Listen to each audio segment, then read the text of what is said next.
Good evening, family and friends.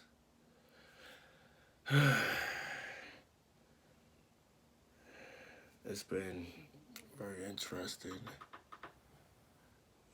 these past couple weeks. I wanted to share this because I felt that it was very important to share. A week of the 21st, I felt very weak. I felt very lost, and I felt like hope was being dissected out of my spirit.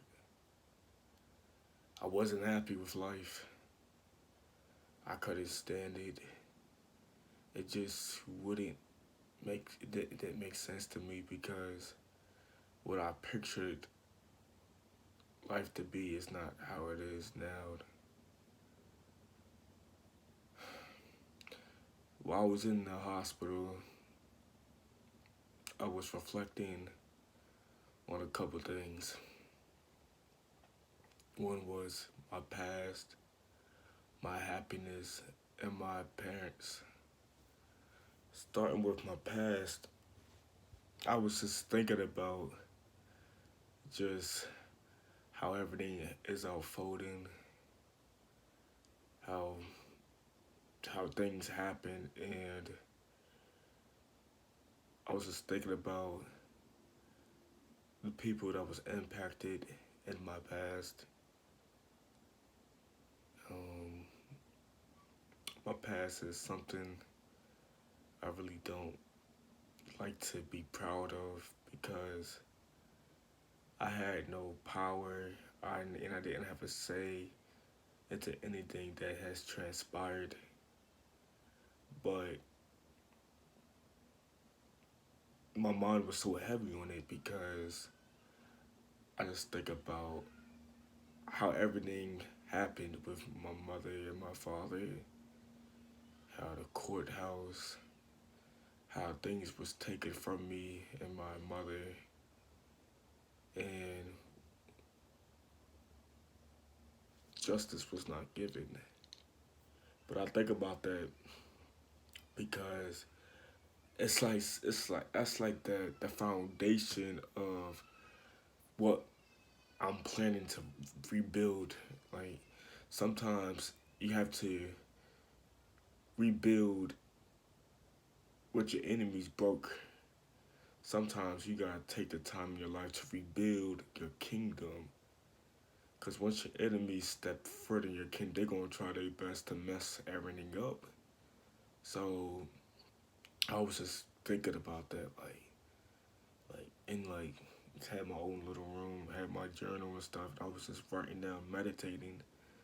It's like just how funny how all that turned out, and justice still has not come to us.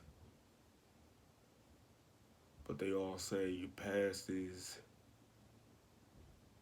just the beautiful beginning of your future. Then I was thinking about my happiness. To be honest, it's a couple things in life that really makes me happy. One is still be alive. Uh, of course, God, He makes me happy. If it do times that I can't really understand His will, or I can't understand like Him forgiving a son like me, but He makes me happy because He blesses me through thick and thin. Um, Being alive, God, my mother, she makes me happy. You know, we talk daily.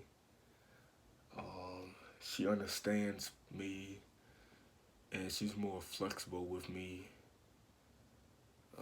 She's not like the reason why like me and my mother we connect so hard because she knows how it feels to be in a position that you feel like your happiness is being taken from you.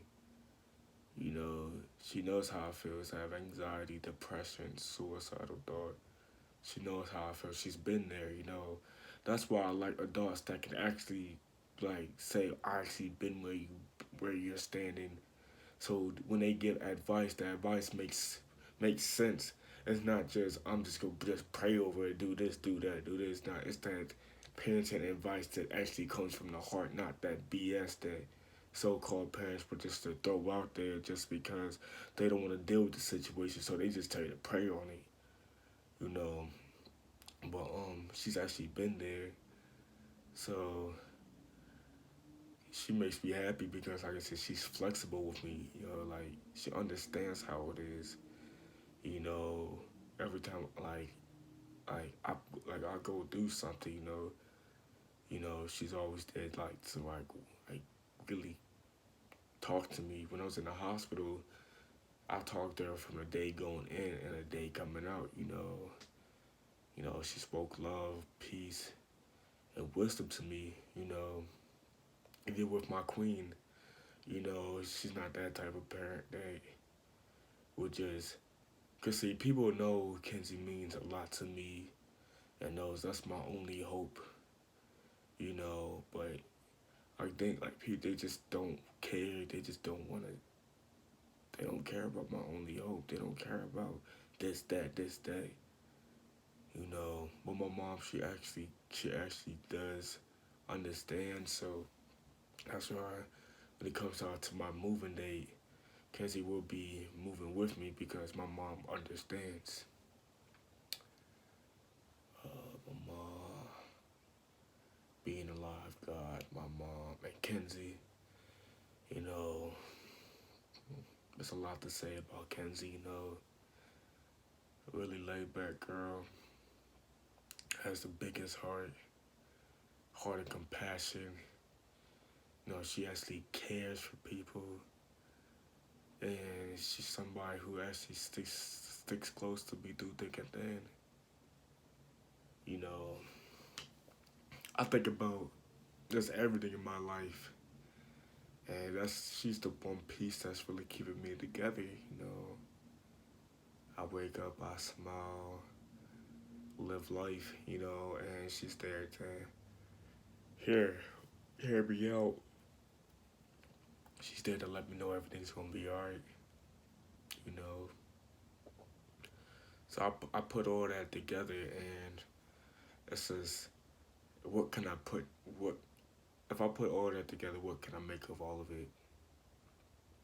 I can be happy. In a couple weeks, like I get to live with my mom.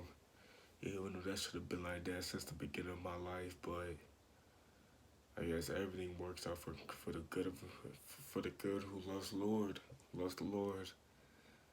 Um, it's in 2 weeks, the 15th of June. It's in 2 weeks.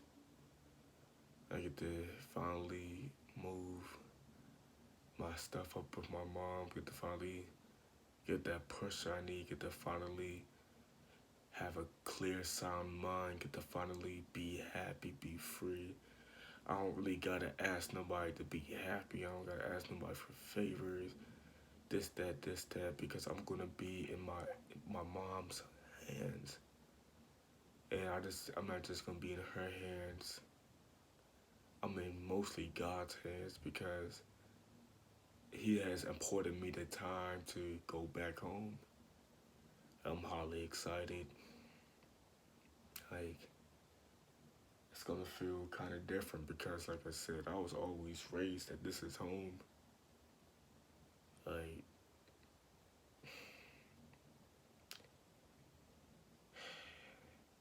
I'm not so fond about the whole story, but how all this came together. But it's gonna come a time I get to retire that old book, and I get to start new. That's what the haircut was pretty much about. And it's kind of funny how only two people, three, uh, three people understood why I really cut my hair. It was partly was because like it was getting out of hand. Like I got tired of having to every 2 weeks. I had to take it out. I had to get it brushed up. I had to get it combed out. Sometimes I'll put a perm in. Then, uh, like say, if you itch it, you're taking the hair out the scalp. Hair will falling out through the stress, all all types of stuff, and that was partly the reason. But the other reason why, because what the braids assemble, like what the braids really stood for. When I cut them braids, I cut a lot of things. People, you know, people was the other half, and because I got tired of having to go through that long process, and now with the haircut, all I gotta do is just pay $17, get it cut. So I can finally put this old book away, and I really get to start a new chapter in my life, and I don't have to worry about who's over my shoulder. I don't gotta worry about asking anybody to be happy. I don't gotta worry about, oh, can I do this? Can I do that? Can I do this? Can I do that? Because June 15th is right around the corner, and I'm eyeballing it. And I'm thirsty for it. Like, I want the 15th of June to hurry up because I'm just tired. People see that I'm actually happy. They don't want me happy, so they're doing all they can to keep me unhappy. That's why I know I'm gonna be my mom. I'm gonna be in good care of my mom because, like I said, she understands the struggle of happiness for a child. You know, it's not easy for a child to be happy, but she understands that. You know, that's all I really want is just to be happy, and it's only one thing that really, the one main thing that really keeps me, you know, on my feet, keeps me smiling, and people are steadily taking that from me. That's why I said when June 15 comes around, I promise you this. I'm not gonna turn around. I'm not gonna turn around. I'm just gonna keep going. Cause like, why continue to associate myself with those who don't want me happy? Like, I never understand.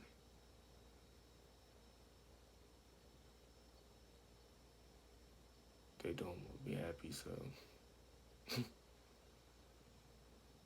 uh, it's just 2 weeks. I just gotta keep my head down and just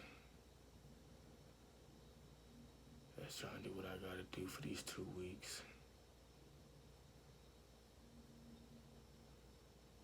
Um, I know my mom, she probably watching this. I'll be wondering what you talking about. Cause I'm just waiting on that date to come on. That's all. You know, can't wait. You know, can't wait.